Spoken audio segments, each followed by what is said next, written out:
Magandang araw kabola. Sa video nito pag-uusapan natin kabola. Ito nga pong mga pangyayari po around the PBA at marami tayong pag-uusapan. Ano to pa-sorted kabola.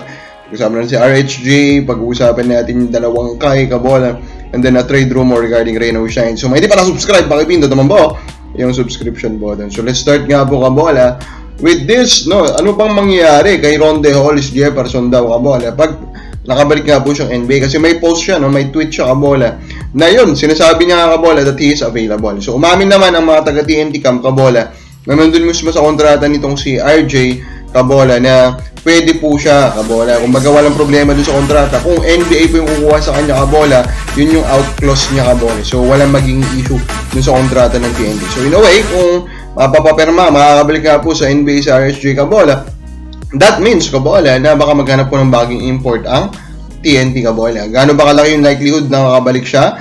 To be honest naman, hindi rin naman ganun kalaki because of his age kabola.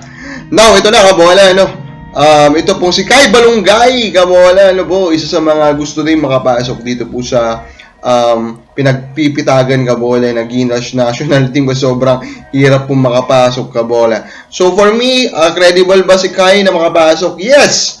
Yeah, hindi siya giant kabola, hindi siya 6'8", nasa around 6'7 lang siya kabola.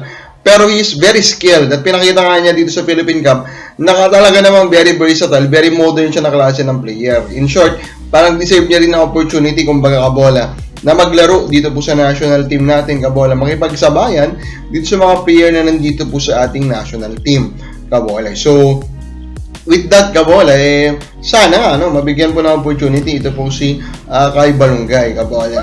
Kai Soto naman kabola, nagpakita siya ng mga picture na nagpa-excite na naman sa mga fans, ginulat ng kayang buong mundo. Diba? Mga ganyang klase po ng fans nitong si Kai Soto kabola. Kai Soto kabola, you can see naman at his body, he do need to improve pa yung body niya. And it seems like na-improve naman niya kabola na maayos yung katawan niya. Kung ganyan po ang katawan ng isang na teams po yung maglalaro doon, that's LNX, Phoenix, Blackwater at Converge kabola. Of course, sa mga fans po na gusto makita itong mga players na to, yun, go there kabola.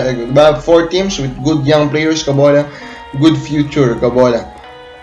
Now kabola, ito na comments po ng mga fans. Malabo na assistant sa TNT, asa pa sila, sabi po ni Johanna Bino. Pasarot sir, sabi ni Ronald Barbosidad, then bumanat ulit si Johanna Bino. Abueva, Hinebra, bagay talaga. At uling champs niyan 2013 pa. Yung Abueva ba, uling championship niya 2013 pa, tagal naman kabola.